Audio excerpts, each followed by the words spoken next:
My husband secretly built a shrine to my missing twin sister in a room I wasn't allowed to enter. The smell of my sister's favorite perfume, a cheap strawberry body spray from high school that hadn't been sold in years, was the first thing that hit me when the hidden door finally creaked open. It was thick, cloying, and impossible.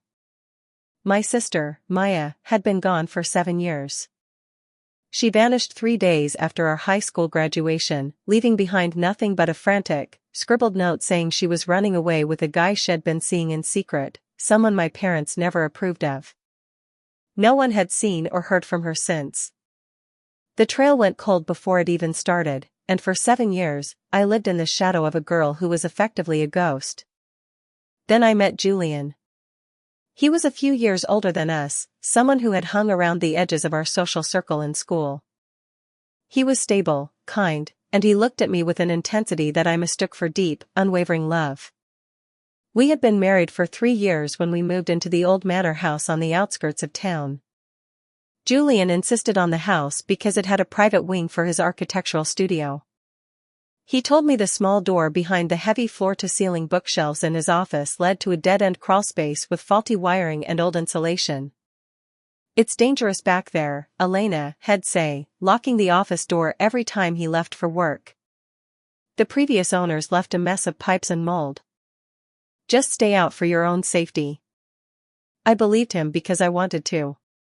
I was the reliable sister, the one who stayed, the one who married the good man while Maya was out there living some mystery life, or worse.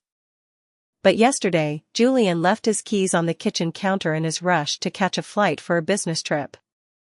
My curiosity wasn't a choice, it was an itch that had been burning under my skin for months. I took the keys, unlocked the office, and pushed aside the heavy books. The small door wasn't just a panel, it was a reinforced entrance. When I stepped inside, the light from my flashlight cut through the darkness and landed on a wall. It wasn't pipes. It was hundreds of photos. My heart stopped. These weren't photos of our wedding or our life together. They were all of Maya. Photos from her track meets, photos of her sitting in the cafeteria, photos of her sleeping on the school bus that he must have taken from 2 seats back. Some were so old they were fading, others were recent, digitally enhanced and blown up to life-size posters that lined the walls. I felt a wave of nausea so strong I had to lean against the doorframe. This wasn't a secret room. It was a shrine. In the center of the room was a small table covered in a silk cloth. On it sat a collection of items that made my skin crawl.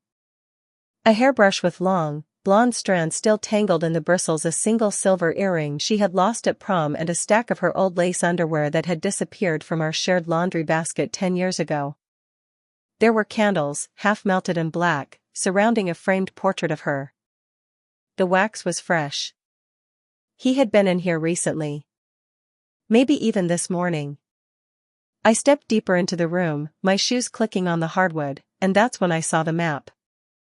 It was a massive topographical map of the tri-state area pinned to the far wall. Thousands of tiny red pins were stuck into it, forming a grid. Some areas were circled in black ink with dates scribbled next to them. Checked October 2023, no sign.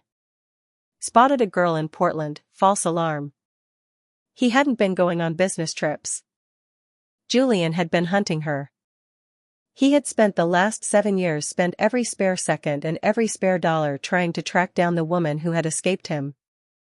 A realization hit me like a physical blow to the chest. He didn't love me. He had never loved me. He had chosen me because I shared her DNA. I had her eyes, her smile, the same curve of the jaw. I was the consolation prize. I was the biological stand-in for a woman who would rather disappear into the earth than be found by him. I remembered all the times he asked me to wear my hair a certain way, or the gifts of clothing that were always just a little bit more Maya's style than mine. He wasn't building a life with me, he was maintaining a placeholder. I heard the front door of the house heavy thud shut. My breath hitched. Julian wasn't supposed to be home for 3 days. Elena? His voice echoed through the house, sounding hollow and stripped of its usual warmth. I forgot my keys. I knew I left them somewhere. I panicked. I tried to back out of the room, but my heel caught on the edge of the silk cloth, dragging the hairbrush and a candle to the floor with a loud clatter. The house went silent. I stood frozen in the lavender-scented gloom of my sister's ghost, staring at the doorway.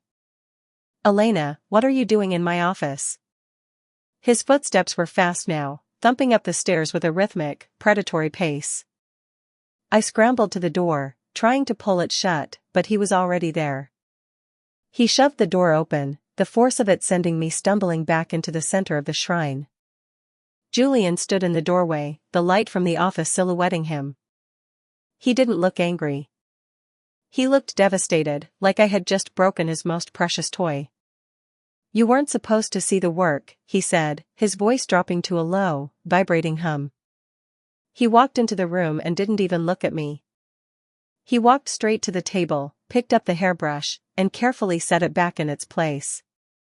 "Eve spent so much time keeping her memory alive for us, Elena. You should be grateful. No one else cares about her like I do. Not your parents, not the police. Just me." "Julian, this is sick," I whispered, my voice cracking. "You've been tracking her? You've been using me as a replacement?" He turned to look at me then, and his eyes were vacant, like looking into a deep, dark well. "Replacement? No. You're the bridge. You're the only thing that keeps me connected to her until I can bring her home. I'm so close, Elena." "The map." Eve narrowed it down. "She's in a small town near the border. She thinks she's safe with that loser she ran away with, but she's not. She belongs with someone who understands her value." He took a step toward me, reaching out a hand to stroke my hair. I flinched away, and his expression flickered into something sharp and dangerous. "Don't do that," he snapped.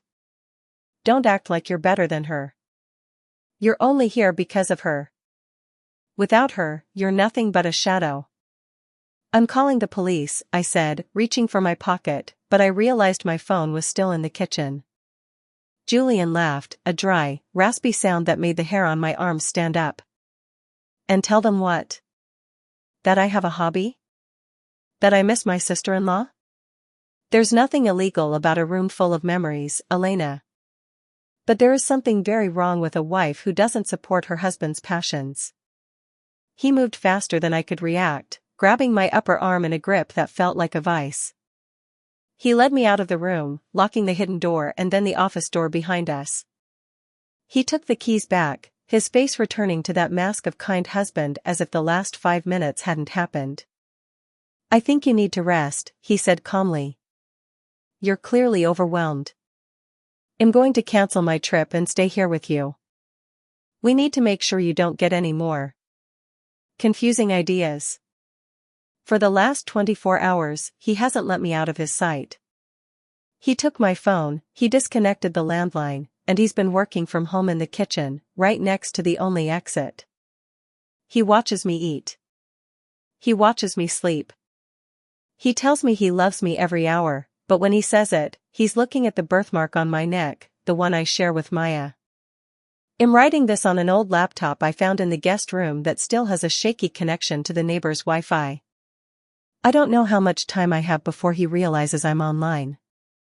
I used to wonder why Maya ran away so suddenly, why she didn't even say goodbye to me, her twin.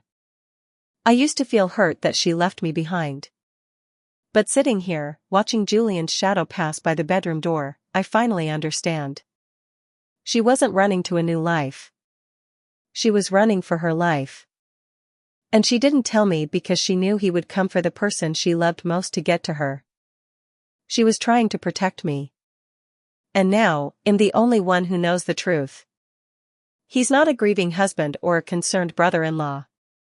He's a hunter. And he's finally decided that if he can't find the original, the copy will have to suffice, forever. I need to get out of this house before I become just another item on his table, another lock of hair tied with a ribbon, another memory in a room that doesn't exist. I can hear him coming back up the stairs. He's whistling Maya's favorite song. If this is the last thing I ever post, please, someone find the map. Find the town near the border. Find my sister and tell her I'm sorry I didn't see him for what he was sooner. Tell her to keep running. Because he's not just looking for her anymore. He's starting to think that having both of us would be even better.